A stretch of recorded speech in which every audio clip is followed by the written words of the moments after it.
बाहर अपेयर हुआ है उसको सब्ट्रैक्ट कर लेंगे इनिशियल चार्ज क्यू से, तो क्यू माइनस क्यू अंदर। फिजिक्स की 3 हार्डेस्ट प्रॉब्लम जो इस बार आई थी, जिनको देख के स्टूडेंट्स के फेफड़े फूल गए थे भाई, फेफड़े फूल के हाथ में आ गए।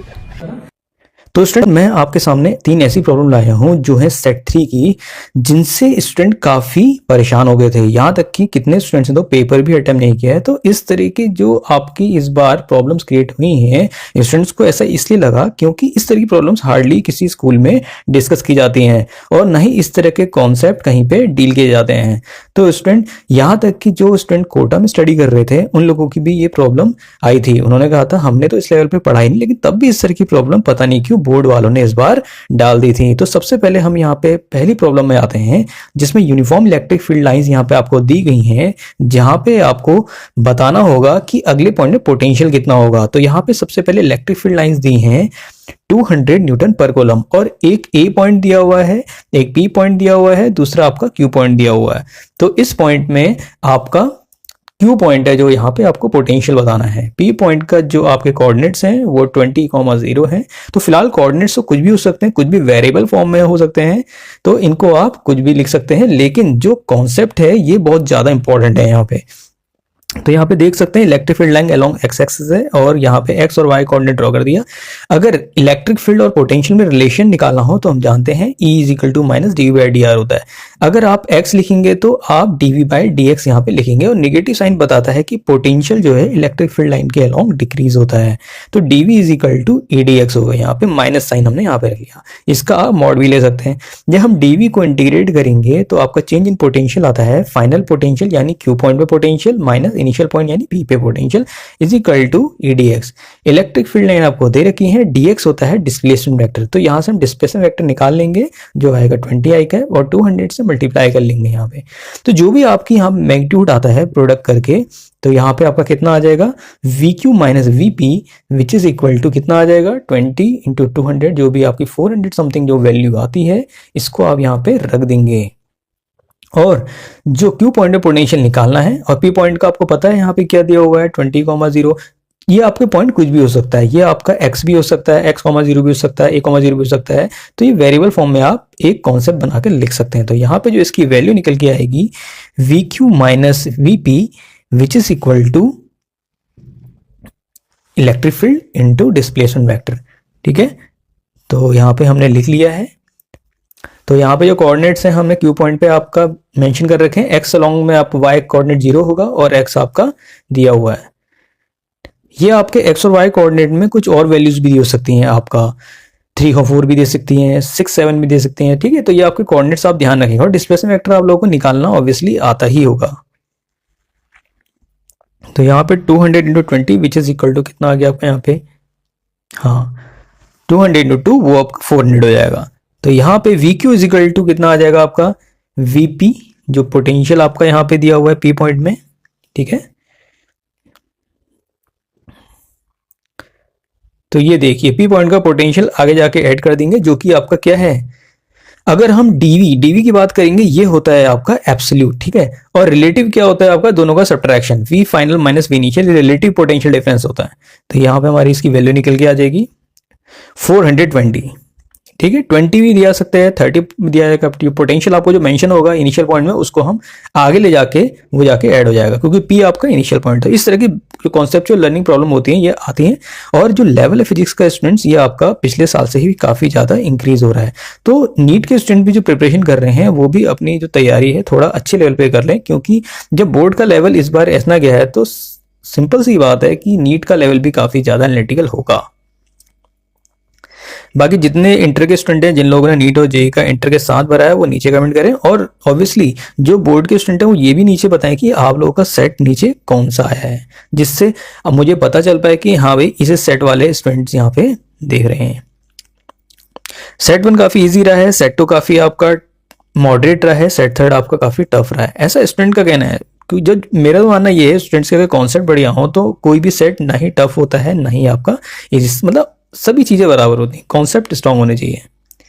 अब यहाँ पे दूसरी प्रॉब्लम यहाँ पे डिस्कस कर रहे हैं, ये है आपका एक मेटेलिक स्फीयर दिया है, आउटसाइड आपकी इलेक्ट्रिक फील्ड लाइन दे रखी है, फ्लक्स दे रखा है आपका ठीक है। और बाहर से इमर्जिंग आउट आपकी यहाँ इलेक्ट्रिक फील्ड लाइंस रखी हैं और देख सकते हैं अगर इलेक्ट्रिक फील्ड लाइंस बराबर बराबर दूरी पे होती हैं, इक्विडिस्टेंट होती हैं, तो ये आपका क्या कहलाती हैं? Uniform electric field lines. जितनी इलेक्ट्रिक फील्ड लाइंस अंदर जा रही है उतनी ही आपकी बाहर निकलनी, यानी अंदर कोई भी चार्ज नहीं है। कैसे पता लगा? चेंज इन फ्लक्स या net flux is equal to जो वैल्यू निकल के आएगी net charge enclose into epsilon naught. तो यहाँ पे आपसे पूछा गया है कि आखिर अंदर कितना चार्ज है।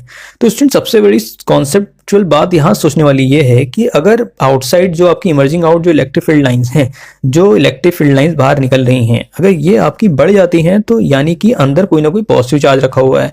अगर कोई निगेटिव चार्ज अगर इनसाइड होगा तो वहां पे इलेक्ट्रिक फील्ड लाइंस टर्मिनेट हो जाती हैं, तो यानी कि जो आउटसाइड लाइंस होंगी वो थोड़ी रिड्यूस हो जाएंगी।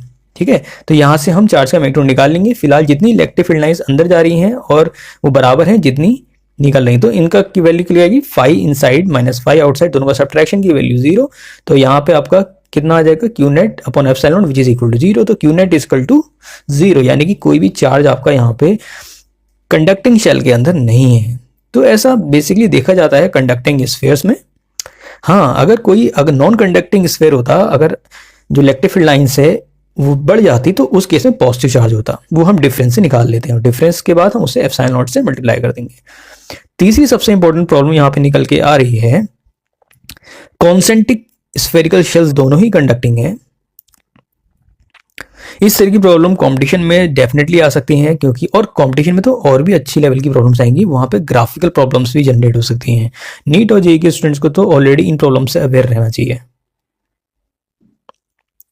तो स्टूडेंट यहाँ पे हम अब आगे बढ़ने जा रहे हैं, जो कि है तीसरे नंबर की प्रॉब्लम, सबसे हार्डेस्ट प्रॉब्लम। तो यहाँ पे हम देख लेंगे, एक स्फीयर यहाँ पे दे रखा है, सेंटर में क्यू चार्ज है, यहाँ पे आपको जो ए पॉइंट है हम निकाल सकते हैं सरफेस में, इसका पोटेंशियल कितना है। दूसरा आपका स्फीयर यहाँ पे दे रखा है, इसका चार्ज मेंशन नहीं है। कुछ टाइम बाद हम दोनों को कंडक्टिंग वायर से जोड़ देंगे। तो आपको बताना है कि आखिर चार्ज की वैल्यू कितनी होगी दूसरी सरफेस में। दोनों का रेडियस मेंशन है, एक का स्मॉल आर है, एक का कैपिटल आर है। तो इस तरह की प्रॉब्लम जो होती है, किसी भी कंडक्टिंग स्फीयर को दूसरे कंडक्टिंग स्फीयर से जोड़ा जाता है किसी भी वायर से, तो ये प्रॉब्लम जो आती है ये कॉमन पोटेंशियल से रिलेटेड प्रॉब्लम होती है, जो कि इक्विलिब्रियम स्टेट में पोटेंशियल आपका क्या होता है? सेम हो जाता है। तो इस तरह की प्रॉब्लम बहुत ज्यादा इंपॉर्टेंट होती हैं। तो यहाँ पे देख सकते हैं हमने जोड़ दिया, और यहाँ पे जो पोटेंशियल पहले वाला जो स्फीयर है उसका निकल के आ जाएगा K into small q upon r. अगले पे हमें निकालना है, जब हमने जोड़ दिया है तो सपोज यहाँ पे क्यू चार्ज अपेयर हुआ है, तो शुरू वाला जो अंदर वाला स्फीयर होगा उसमें कितना हो जाएगा? कंजर्वेशन चार्ज प्रिंसिपल लगाएंगे, जितना चार्ज बाहर अपेयर हुआ है उसको सब्ट्रैक्ट कर लेंगे इनिशियल चार्ज क्यू से, तो क्यू माइनस क्यू अंदर हो जाएगा। ठीक है, और आउटसाइड कितना हो जाएगा? Capital Q. हमने सपोज किया है कैपिटल क्यू चार्ज अपेयर हुआ है। अब हम क्या करेंगे? यहाँ पे कॉमन पोटेंशियल का कॉन्सेप्ट लगाएंगे। सबसे पहली चीज तो यहाँ पे आपको एक चीज हमेशा याद रखनी है, जिस तरह कंजर्वेशन ऑफ मोल्स आपका फिजिकल केमिस्ट्री में लगता है जब भी दो कंपाउंड ऐड होते हैं, उसी तरह यहाँ पे इलेक्ट्रोस्टेट में दो कंडक्टिंग स्फीयर को जब कंडक्टिंग वायर से जोड़ते हैं तो यहाँ पे पोटेंशियल सेम होता है। तो सबसे पहला कॉन्सेप्ट यहाँ पे हमने कंजर्वेशन चार्ज का लगाया, दूसरा हम लगाएंगे कॉमन पोटेंशियल का, जो कि इक्विलिब्रियम पोटेंशियल होता है।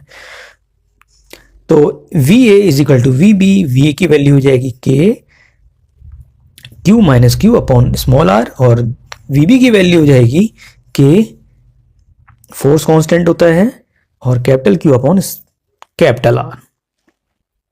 इन दोनों को इक्वेट कर लेंगे तो यहां से हमें पता चल जाएगा कि आखिर जो चार्ज अपेयर हुआ है यानी कैपिटल क्यू, उसकी वैल्यू कितनी यहां पे आती है। तो इसने यहां पे हमने इक्वेट कर लिया है, कॉमन चीज यहां से कैंसिल हो जाएंगी, कॉमन चीजों को एलिमिनेट कर लेंगे यहां पे। तो कॉमन कांस्टेंट यहां से एलिमिनेट हो गए, तो यहां से आपकी वैल्यू निकल के आ जाएगी कैपिटल क्यू की।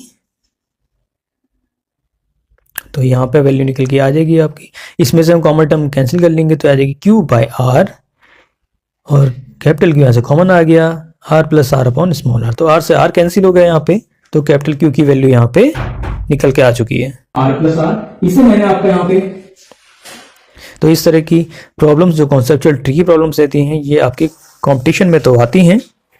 तो यहाँ पे कैंसिल होकर जो वैल्यू निकल के आएगी वो आ जाएगी Q into capital Q is r into r plus r, तो यहाँ से जो वैल्यू निकल गया है ये आपकी आ गया। अब इनको रिलेट कर लेंगे वी ए से, यानी इनिशियल पोटेंशियल जो आपका सरफेस में है, तो इसकी वैल्यू यहाँ पे हम निकाल लेंगे।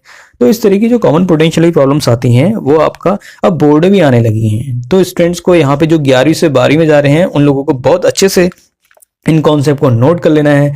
बाकी इस तरह की प्रॉब्लम मैंने ऑलरेडी करा दी थी बोर्ड से पहले, तो जो स्टूडेंट्स मेरे से यहाँ पे स्टडी कर रहे थे ऑफलाइन भी और ऑनलाइन भी जो स्टूडेंट कनेक्टेड थे, तो उनकी प्रॉब्लम सॉर्ट आउट हो गई थी और बहुत अच्छा पेपर अटेम्प्ट करके आए हैं। तो उनका बहुत अच्छा स्कोर आ रहा है, ऑलमोस्ट 95 प्लस बच्चों के आ रहे हैं यहाँ पे।